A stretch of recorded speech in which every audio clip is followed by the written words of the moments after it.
What's up, you guys? Welcome to my very first video about credit. And before I get into anything in this video so far, I just want to give you guys a huge thank you for supporting me so heavily in the first few videos I've posted, even though they were shorts. You guys have done so great on my views, and especially a lot of you guys have left some really great comments, so thank you guys so much for interacting with the content and enjoying it, of course. I'm so happy to see that I can actually show up and make a little bit of a difference in your guys' day, even if it's just some entertainment. But real quick, you guys are probably a little confused. I know this is my first ever video on credit, and it's really because I'm waiting for a part for the Versa in the mail, so I figured I'd give you guys a quick little credit tutorial on the 3 best credit cards for beginners. And honestly, I feel like I have some pretty solid picks for you guys. But I'm 18 years old and I already have a 700 plus credit score, and I want to give you guys some knowledge and some insight, especially on how exactly I did that and the great benefits of having good credit, and some tips and tricks to maximize your credit score by the time you turn 18 if you're not 18 already.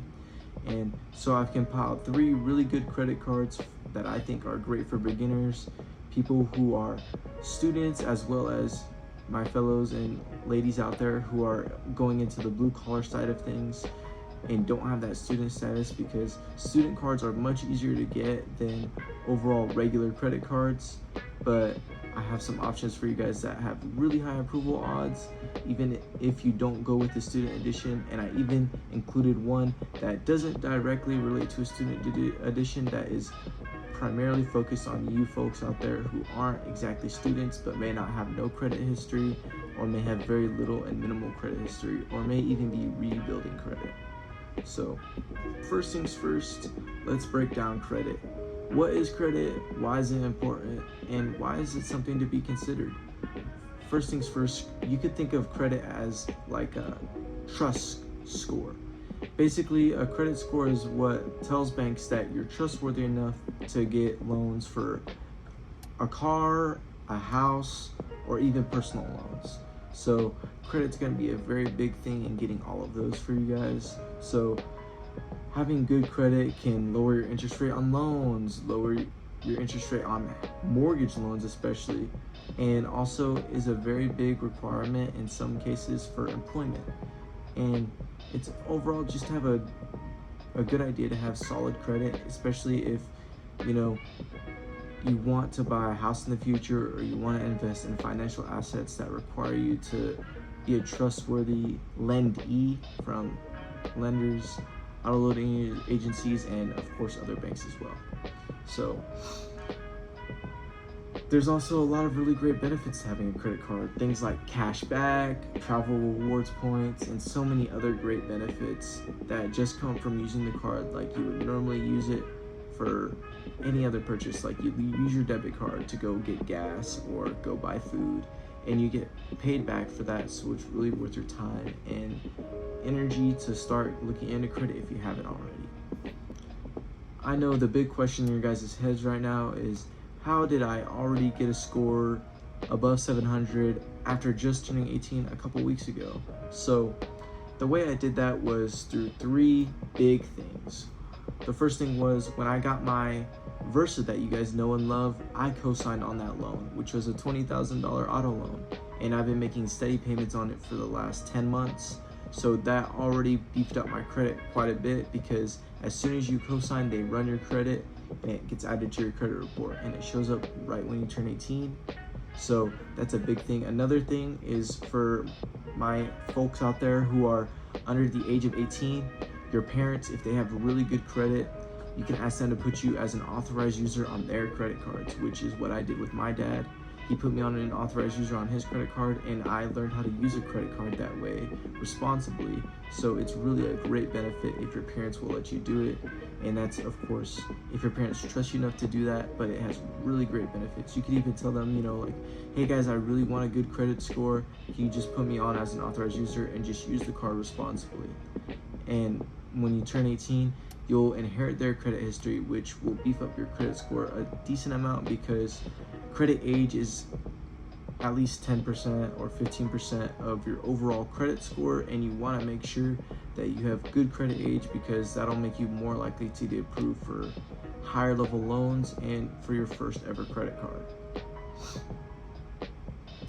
Now, the last thing I can tell you guys is, as soon as you turn 18, apply for a credit card. Don't wait, until 6 months later. Apply immediately, because that's valuable time, and you want to make sure that you're getting the best amount of time and the best bang for your buck. So what I did was I applied for beginner credit cards when I turned 18. My first ever card was a Discover It student card, and I also have a Capital One Quicksilver card, which will both be on this list, and I'll tell you guys more about those when we get there. But that's a big thing. Make sure you apply for a credit card, because you want to start as soon as you possibly can. It's going to be great benefit to you guys for sure. All right, what everybody came here for, my top 3 picks for the best beginner friendly credit cards that'll lead into great future credit cards and a great starter credit score. So to start off with, I have the Discover It student card is probably my overall first pick. I have a lot of friends who have that card as well. It's a student card is the one I have, but they have a Discover It normal card, which has very high approval odds as well for those of you who aren't students. But the key benefits to the Discover card is that you get 5% cash back on rotating categories every quarter. So, gas, food, lodging, clothes, all that, you get 5% cash back on those categories, which most of us are already buying that stuff anyway. I know I love me some Chick-fil-A, and I gotta fill up my car with gas, so it's great to have that advantage. And then it's 1.5% cash back on everything else, which is huge. 1% cash back on everything else, which is huge, because even when you're just buying your normal old stuff, you save money. Not necessarily, but you get money added back to your account, which can be used to pay down your statement later, which is huge. And another big thing about this card is it reports to all 3 credit bureaus, and we need that because we want your credit score to be high all across the board, especially because when you go to apply for an auto loan or a mortgage or a personal loan, you never know what score they're going to pull. They could pull your Equifax, they could pull your TransUnion, and they could pull your Experian. Those are the 3 credit bureaus, by the way, for those of you who don't know. And you want to make sure you're high all around, so you want a card that reports to all 3 credit bureaus, because it's going to benefit you the most. But another thing to mention is that this card has no annual fees, so you don't have to pay payment every year to make sure that you use it and the card stays in good standing. So no annual fee is great, and none of these cards have annual fees. That's the benefit of it. Next up, we have the Capital One Quicksilver student, as I mentioned earlier, which this card is great for anybody who doesn't want the complication of having to keep track of the rotating categories, which I know can be annoying for some folks. This card gives you flat 1.5% cash back on all purchases, which is easy. You just go spend your money on whatever you would normally spend it on, and you get that 1.5 cash back, and you can use it towards your statement, and of course withdraw it to your bank account as well. So that's the big thing about it. No annual fee, of course, and it's super easy to use. You don't have to think about it, and you just go and swipe it like you would a normal card. Now, last but not least, my card for those of you who are not in college and not classified as students and have little to no credit card history or bad credit card history and are rebuilding your credit. The Petal 2 Visa card is a really great card for you guys. It gives you guys a solid 1.5% cash back on all purchases, and it doesn't take your approval odds based off of any factors besides your income. So it's really great, and it also reports to all 3 credit bureaus, which is a big plus. So any of you guys out there who are my blue collar individuals or who are just working, entrepreneurs as well, who aren't going to college. Alright guys, sorry about that. My camera actually died, funnily enough. But back to what I was saying about the Petal 2 card. This card is really great for my individuals out there who are blue collar workers or not classified as students. So entrepreneurs just like myself, or those of you out there who aren't actually going to college. In my case, I'm actually going to college, so that works in my favor. But this card is really a great card for those of you who have no credit history, aren't students, and are looking to build your credit in a pretty good manner and eventually be eligible for other cards without needing that first off student classification. And a big part of it is really definitely that this card doesn't take your approval odds based off of anything else besides your income. So as long as you have a steady income, you're more than likely to get approved. And all the other cards that you could upgrade to later are still going to be on the table. So this is a great place to start for those of you who once again are not classified as students and looking to build your credit really quick regardless of that. So anyways, continuing forward, here's some insights I have for you guys on how to make the best bet out of your credit. So having a credit card won't magically just make your credit score great. There are rules and constraints that you have to follow when you have a credit card, and some of those could include, like I mentioned earlier, statements. The big one is make sure you pay your statement on time and always make on-time payments, because if you don't, you'll incur really high interest, which can be upwards of 30% on most major credit cards. So it's really good to pay before your statement is up. An example of what a statement is, if you guys don't know exactly what that is, when you get a credit card, after the first month, you'll have a minimum balance due, and that's called your due date. Your statement date takes place 2 to 3 days after your due date. So your statement date is whenever your credit card company takes a snapshot of your credit and sends it to the credit bureaus. So you want to make sure that your credit's in a good spot when they do that. So a good rule of thumb that I personally like to follow is that whenever your due date is up, go ahead and pay your credit card down to where you need it to be, so that whenever the statement comes out, it's already paid down, and then just don't use the card after you pay it down before the due date. That's a big thing definitely to keep track of, because you don't want late payments. It's a really hard ding on your credit.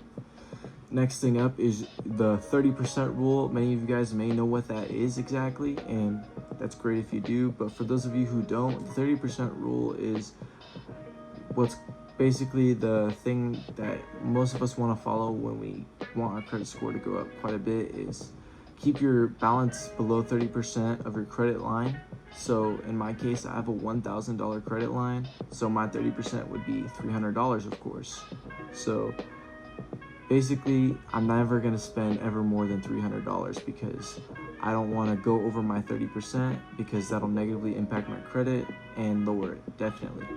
The best bet for you guys, I'd say, is stay below 10%. That'll give you an excellent boost in your credit, and right out the door, when you're just 18, you'll get like a 50-point boost as long as you keep it below 10% and use your card, and then make sure you pay your statement off as usual, like I mentioned earlier. Another thing to mention is some individuals, whenever they get so many credit cards, they close their older accounts, and that's something you guys never want to do. I mean, never. Seriously, do not ever close a credit card account, because that will remove your credit card history, and that credit card history is what makes your credit score a really good spot, especially because some people will have cards that are 10 years old, and then they'll remove them thinking that, you know, it's not going to hurt anything, but then now they are new credit users when they've been having credit cards for 10 years plus, right? So please, please, please, please do not cancel any of your credit card accounts. Keep them open, just keep the balances low and manageable. Last but not least, keep track of your credit score, guys. Use Credit Karma, use the credit bureaus, get your annual credit report, whatever you got to do. Keep on top of it. That doesn't mean you got to check it every day, but check it every few days, maybe once a week, every 2 weeks, so you know what's going on. Make sure there's no fraud, and you know what's going on in your credit report. Next thing I could tell you guys is what happens after your first credit card, which is a lot of people's first guess. Is, you know, all those cards I mentioned don't have crazy travel rewards or anything like that, but what you can look forward to is after your first 6 to 12 months, you could then apply for higher level credit cards that have travel rewards, higher cash back limits, promotions, and a lot of other great benefits, where you can get a lot of free great value out of just using your credit card. when you would normally buy these things with your debit card, of course. So why would you not want the free cash back? I know I would. You save yourself money, and especially in our economy the way it is now, any money helps. So definitely there's a lot of great benefits to starting now, and I'm gonna go definitely more in depth into that into the future, into what path I'm personally gonna take in my credit journey. Like I mentioned earlier, I have the Quicksilver student card and the Discover It student card. So definitely after 6 months, I'll show you guys what I'm looking into. And of course, I'm gonna make a video sooner than that about what my plans are as far as going up in the tiers, because there are levels to credit. And yeah, so stick around to find out about that. If you guys want some more knowledge about credit, I'm definitely gonna be making a lot more videos about it. So stay tuned and follow to gain your knowledge and increase your credit and expand your credit journeys. But that's about all I have for you guys today. Those are my top 3 picks for beginner friendly level credit cards that will really help your credit when you first start out, especially if you have no credit or limited amount of credit history. So real quick disclaimer, I know this video is kind of a big difference than what I normally post, but I want to let you guys know that my goal, whether I'm making car mod videos or talking about credit behind the camera here, I want you guys to succeed, and I want to keep you guys motivated to succeed in the future and make your lives better, especially financially, because that can lead to a lot of hardships in the future. So that's my number one goal, guys, is to make sure you guys leave with a better insight onto things and some entertainment or whatever else may enthuse you guys. I like to teach people a lot of stuff. I'm not 100% great at cards either. I'm still very new and I mess up all the time, and I'm gonna mess up later. So any advice is helpful as well. But whether it's under the hood or behind the camera talking about credit, I'm a grinder, and if you guys are a grinder, you're a member of my team, so welcome aboard. And that's all I have for you guys. Leave a like, leave a comment, ask me some questions. I'll be more than happy to answer whatever questions you guys have. And I love the engagement. It's really wonderful for the channel. And thank you guys so much for watching this video, and y'all have a wonderful night. Peace.